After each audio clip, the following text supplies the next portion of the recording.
fucking nuts of the level.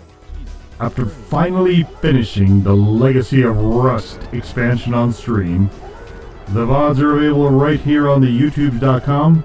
I have some thoughts.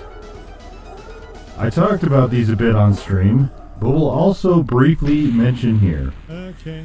Generally, I think it's great when developers reach into the archives and find new stuff to explore and showcase. Sometimes that can turn out really well. We got the excellent Unmaker for Doom 64 out of it, for instance. I will say there was a lot of visual stuff in the levels of Legacy of Rust that hadn't really been seen in the early Dooms before, and some of them were quite cool to muck about in. The expansion is split into two parts, Vulcan Abyss and Counterfeit Eden. And while both names are kind of dumb, the dumber of the two, the latter, was the one I like more overall. Legacy of Rust also introduced both new enemies and new weapons. We will cover the weapons later on in this video, but of the enemies, I had substantial problems with 3 of them. 2 of them were the flying types. One was kind of like a combination of a lost soul and an imp, and shot fast-moving projectiles. The other was a suicider type exploding lost soul, essentially. To be clear, no game ever in the history of video games has ever been improved by the presence or inclusion of a suicider type enemy. Exactly 0, including this one. The third new enemy I found hyper annoying for a reason I will put forth succinctly as such. They gave that fucker my plasma rifle. My plasma rifle. Mine. And after I execute the beneficiary of this thievery, I can't pick it up and use it. In all of the prior Dooms, if you killed a human enemy, you could have and use their weapon. To id Software's credit, and unlike some other games, you could do this without a drop-off of power for the weapon. But because the stupid fucking Incinerator and Calamity Blade wound up taking the energy cell weapon slots, the enemy and the enemy only gets to use the plasma rifle. Bullshit. Just absolute, pure, unmitigated, indefensible bullshit. Especially since both of the new weapons are worse than what they're replacing. This is perhaps my most major mark against Legacy of Rust. Because in the 90s Doom and Doom 2, the plasma rifle was and remains by far my most favorite in-game weapon, and I hated not being able to use it. Now, it is by no means the most useful or even the best weapon, and in some situations has drawbacks that will become immediately apparent if you try to treat it as a magic bullet. But I loved it dearly, and spent a lot of time back then wishing for infinite ammo.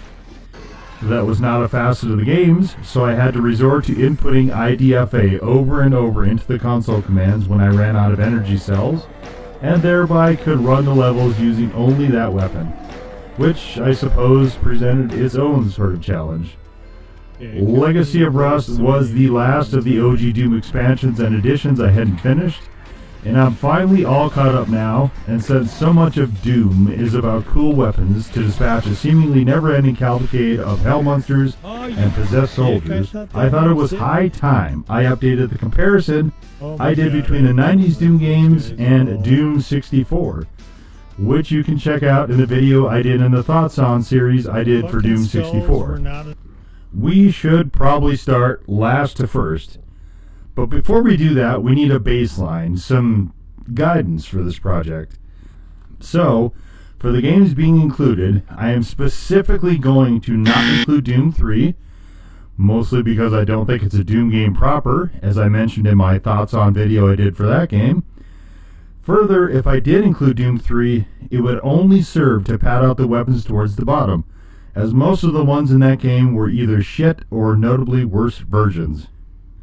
I am also not going to include any of the AU Doom games, meaning Doom 2016, Doom Eternal, or Doom the Dark Ages. Not only do I not consider those Doom proper games particularly, but I have further not played any of those, and don't really have intention to anytime soon, if ever. So, this is going to specifically be all of the 90s Doom games. So, OG Doom, Doom 2, Final Doom, Doom 64, and the expansions included in the Doom plus Doom 2 re-release on the Kex Engine, which will include Legacy of Rust. I am also going to be combining entries where I think the difference is minimal, so this doesn't wind up being a million years long. This is intended to be more of an objective ranking, considering utility, sound, fun factor, and damage. I will include a bonus section at the end based solely on which weapons are my favorites. For starters then, we have our lowly fist. This barely qualifies as a weapon, even upgraded with Berserk. Actually, a word on that. I found the Berserk pack useful only in fully recharging health, and after the initial glee of punching either low-level humans or imps into red charnel, it became pretty clear that having the screen go red and suggesting you run at enemies to use this power was probably not the greatest of ideas you could ever have. Yes, circle strafing and all that, but in some respects I think Doom is often a game about distance, given that a lot of the enemies are flinging projectiles that you are clearly meant to avoid. Also, you take substantial damage during the Berserk phase, given how close you have to be and the inability to stun-lock enemies with it, so I found it best to just save the Berserk pack as a health refill when I would inevitably need one down the line. Since you can nearly always backtrack in the early Doom maps, this bit of planning came in handy more than once. Anyway, the fist is the weapon, if you can call it that, of truly last resort. But you probably won't even use it, even at that point, once you get the next on the list, which is the chainsaw. The chainsaw is one of the things I hated most to lose when dying and then having to pistol start a level with nothing else, because my dumb, stupid fucking ass forgot to save. Saving was a crucial component, particularly if you want to do things like test the boundaries of a particularly risky area, like searching for secret doors or whatever, or try a new strategy for a horde. And forgetting to do this would mean you would get to pay the price. Or input a cheat code, I suppose. This would obviously immediately negate any challenge, even self-imposed ones, so better to just remember. The chainsaw is of particular use on a couple of annoying enemies, the slightly tanky Pinky Demon and those absurdly asinine Flying Skull Lost Souls. It also works somewhat well on lower level human enemies, imps, and I've used it more than a time or two on Kako Demons as well, but only in very specific circumstances. Its usefulness pretty much ends there, however, unless you happen to be under the spell of an invulnerability orb. I will make a special note that the Doom 64 chainsaw has double blades, while the other ones are single blades. I don't know why it has double blades, however. From there, we go to the pistols, all of them. There is not any great difference between them. This is another lower tier weapon that is useful for opening switches or walls or planking away at enemies, presuming you have a decent enough distance to accommodate their slowish firing speed. If the fist is truly the weapon of last resort, think of this as the projectile weapon of last resort. Next is the regular shotgun from Doom 64. While the regular single-barrel shotgun was my main weapon most of the time in the first two games, here this version is kind of crap and useful only until you get the super shotgun.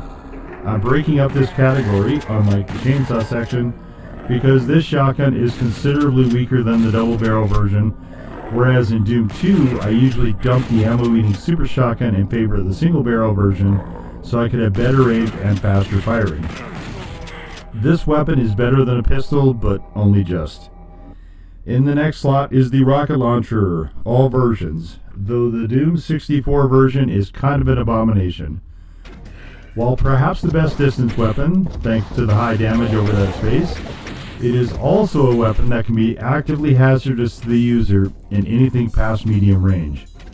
Blowing lower level enemies into red confetti can very easily be used if the rocket manages to find a nearby wall or piece of environment, and those same enemies that the chainsaw is so useful with, the ones that charge at you basically, can contribute quite actively to your demise using this. If you have a wide open space, you can have a lot of fun, such as firing a rocket and then having a foot race with it. Though if your finish line is a wall, you probably don't really want to win that particular contest. From there, we have the Chaingun of the non-64 games. I didn't use this back in the day a great deal, but have lately started to use it more so, as my playstyle is a bit more experimental these days, wherein I like to do things like make the imps dance under the impact of rapid-fire slugs. This gun is pretty handy for a lot of things where it can stun lock most of the enemies until you get to the higher tier sluggers, but it burns through ammo like mad while not having what I felt was commensurate damage. Here we also get into some minor quibbles, such as me not really liking the rotating barrel sort of idea they went with, nor the sound of the weapon particularly, which does kind of make a difference in my enjoyment of game elements. The plasma rifle from Doom 64 is next. Like most weapons in that game, it was a notable step down from the predecessors and fired slower. It did solid damage, hence why it's ranked here, but it hurt me inside deeply to use the abomination, so I didn't unless I was ran out of choice. The crowd pleaser, old reliable, the single barrel shotguns from the non-64 games is next. Great look, great sound, great feel. At the time, probably the best projectile weapon in video games, and it still holds up today. Just an all-around classic. You could, as I did, use this somewhat as a sniping weapon, and I found it pretty helpful in both improving my aim and conserving ammo, which becomes a necessity at higher levels. This was my main weapon in all of the Doom games prior to Doom 64. Once you get to higher level enemies, the utility of this does decline somewhat, but it's certainly not alone there. The Super Shotgun of Doom 64, meanwhile, acts almost exactly like twin single-barrel shotguns from the earlier games, and was my main weapon for that playthrough. After initially not loving the original Super Shotgun as much, because it was considerably slower, had notably less range, and also ate ammo faster, I made it a point to play with it more during the re-release, and it's fine, and probably better overall than any single-barrel shotgun, though not by any great degree. The Super Shotgun from Doom 64, meanwhile, was worlds better, and fixed one of my main contentions by reloading faster, even though there is no actual reload animation, and the sound is worse. Still, when it comes down to it, I'll take the power trade-off any day. I'm reluctantly including both double-barrel shotguns for this slot. That weapon, while really good, was not my favorite, nor what I thought was the best normal weapon in the game. That honor goes to the Doom 64 Chaingun, which is a spitfire of a bullet slinger, upgrading everything about the original, including the look, sound, and speed of ejecting a burning hail of lead, which is maybe even faster than my beloved plasma rifles from the early games. An absolute pleasure and the best version of this weapon by a long, long way. This ranking isn't going to get any easier from here, but I think I'm going to put the Calamity Blade, which Legacy of Rust introduced as poor replacement for the BFG, as the next weapon. Yes, it does categorically massive damage, but it also moves in a very directly horizontal line and will damage, but won't entirely wipe out the higher powered enemies. This, along with the charging demand, limits the absolute utility somewhat, such as if there are multiple creatures either in elevated positions or flying about.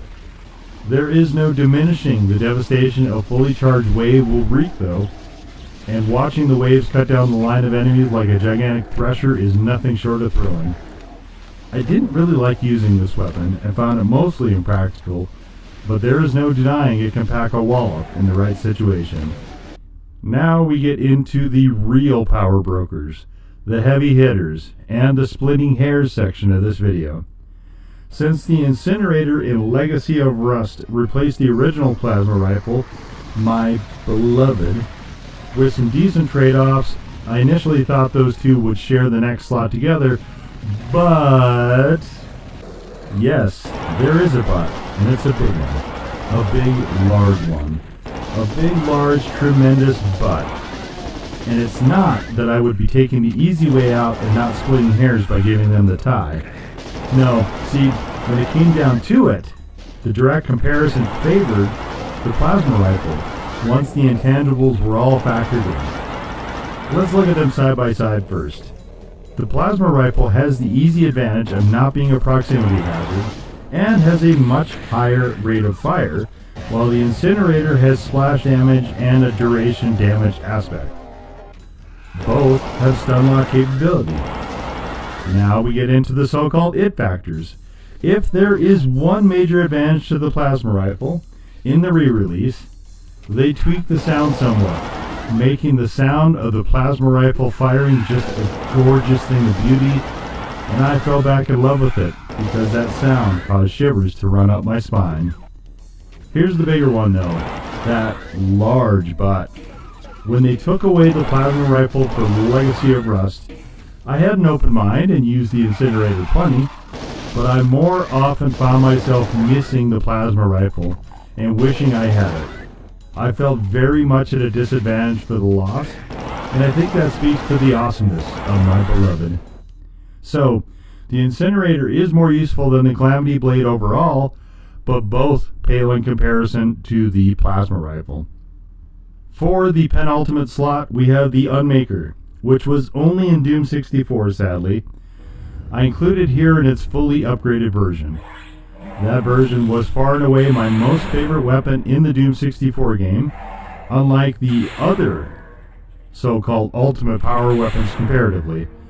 This little beauty is an absolute joy to wield, firing along the same speed as the plasma rifles from the early games, but adding in a near unbreakable stun lock and high speed damage, resulting in quick debilitation of enemies. While the Calamity Blade is better for ground-based hordes, assuming you have time to charge it, the Unmaker can be out and serving up agony right before dispatching whoever it finds in its sights. This is definitely one of the better weapons all around in the entirety of Doom, no question, and it's a shame that it was only found in Doom 64.